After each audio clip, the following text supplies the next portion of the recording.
Still a lot of volatility in the commodities market with the Israel-Hamas conflict still weighing on markets. Let's talk to Dumebi Oluwole now, senior analyst, financial derivatives company, joining me right here in the studio. Great to have you, Dumebi. So it's all about, this conflict right now. We're seeing commodities, all the markets are reacting, definitely at this time. How are traders, trading this conflict right now? I mean, they're definitely pricing it negatively, and we're seeing all prices rising. What is happening with traders is they're pricing in a geopolitical risk happening, and that's simply because of all the key oil-producing countries that are likely to be involved or affected one way or the other with this conflict between Israel and Hamas. So that's exactly what's happening. We have countries like Iran, Iraq, Saudi Arabia, Egypt, potentially, being affected or involved one way or the other by this conflict and this tension. So essentially, it's not really a matter of whether oil supply would really be affected. It's just an issue of the tensions brewing in the Middle East and how that would potentially start affecting oil prices going forward. So it's more of like a prelude to what investors and what market traders think would likely happen due to these tensions. For instance, Iraq alone is the second oil-producing country after Saudi Arabia in OPEC. Iran as well is one of the top oil-producing countries within the Middle East region. Saudi Arabia itself. Egypt is the 27th, largest oil-producing country as well in the world. So there's a lot of things to focus on, a lot of things to be concerned about, and this is also happening amid OPEC's lingering OPEC Plus's lingering supply cuts on oil. This is happening with Russia and also happening with Saudi Arabia, and they've all indicated that this is probably going to happen till year end, and markets are also pricing that risk in. Initially, we had seen oil prices, retrace the steps backwards, and this is simply because the markets were pricing in a further rate hike by the U.S. Fed and how that would slow global oil demand going forward. But right now, the tides have changed, and markets are just focusing more on the Israel-Hamas conflict and how this would, feed into oil prices, and general oil market sentiments going forward. Is this the catalyst that takes oil to $100 and above? I mean, we've seen other things take it to $100 and above.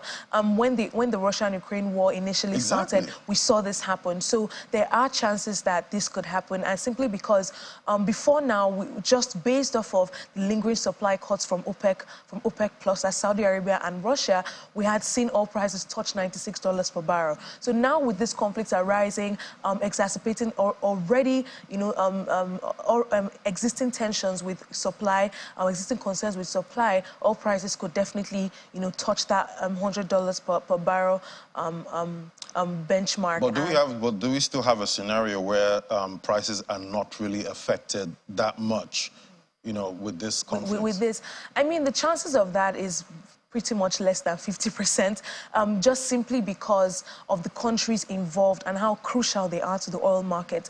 Right now, the tensions or the risk being priced by market traders and even investors is not just on Israel and Hamas or even Iran or Iraq, but it goes beyond and goes as far as the entire Middle East region, simply because of how history has been often over time with Israel and Palestine tensions. We've seen Egypt get involved. We've seen the likes of Jordan get involved. We've seen the likes of Lebanon, get involved. We've also seen the likes of, the United Nations come into play as well. The U.S. are also involved in tensions like this when it comes to Israel and Palestinian, conversations or conflict. So it goes beyond what is happening with both countries, but how other countries being involved in the mix will definitely either escalate or reduce the tension. So the market is closely watching what the U.S. would likely do. The markets are also watching what the United Nations would say or do. The markets are also watching what would happen with Saudi Arabia and other oil-producing nations that, are usually involved with this conflict, especially Iran and Iraq. Right, and I guess risk managers right now globally are very busy, at this time. Of course. And I'm wondering, looking at Nigeria now, definitely we rely heavily on oil revenue. What's the impact you expected for the Nigerian economy? So it's double-edged, just simply because higher oil prices should benefit our revenue position. I mean, it's a good thing when we're able to partake or benefit from higher global oil price, and how that feeds into government revenue, both in dollar terms and even naira terms. An expectation would be that because oil prices are higher, if the government is earning, more, FAC disbursements to state governments would increase. So there's that bit, but there's also the part that right now the petrol markets are also deregulated, and even though there is the temporary subsidy happening with petrol prices, expectation is that there might be an upward review just simply because oil prices are now higher. And if there's that upward review, petrol prices could increase further. Diesel prices are already trading at over 900 naira to a liter, almost about 1,000 naira in some filling stations, and we could see that also increase. And the offshoot of this is also an increase in gas prices, simply because most of the time, market sentiments that feed into global oil prices also feed into natural gas prices. And this is because most of the countries that produce crude oil are also high producers or big producers of natural gas, and this is because of associated gas that comes out with crude oil production during the extraction process. So all of this as well is also feeding into gas prices, global gas prices, and we could see that now filter into liquefied petroleum gas for consumer. This is cooking gas prices as well. And we've seen that gas prices, below that $3 level. Yes. Is this what propels it above it and maybe beyond? I mean, most likely we've seen, and the reason why I keep saying most likely is just because we've seen how history over time with tensions like this have affected the global oil markets and gas markets as well. Still, a very recent reference would be when the Russia-Ukraine war initially started, and how this affected, the global gas market as well, and notched up prices even almost to about $5 per I think it's MMBTU.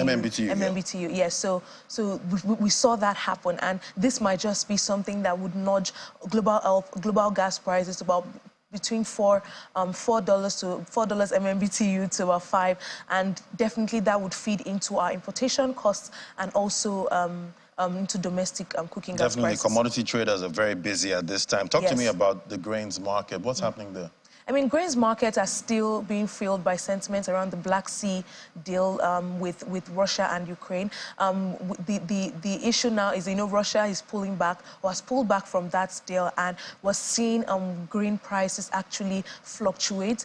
Earlier in the month, I think that was in September, the food index, the FAO food index, we witnessed a decline in witnessed an increase in the cereals index, and this cereals index comprises of wheat, corn, and I think barley. So with that price increasing, we're clearly seeing that these tensions are feeding into global wheat prices and that global grain prices, and that would also feed into our domestic markets. One of the big things is how the increase in wheat prices or volatile wheat prices feeds into the price of wheat flour for Nigeria, and then we now also see an increase in the price of bread and other confectionery. So that's the value chain there. But the expectations are that with the harvest season for the U.S. also coming up, and it's looking quite buoyant for grain prices, especially wheat and maize.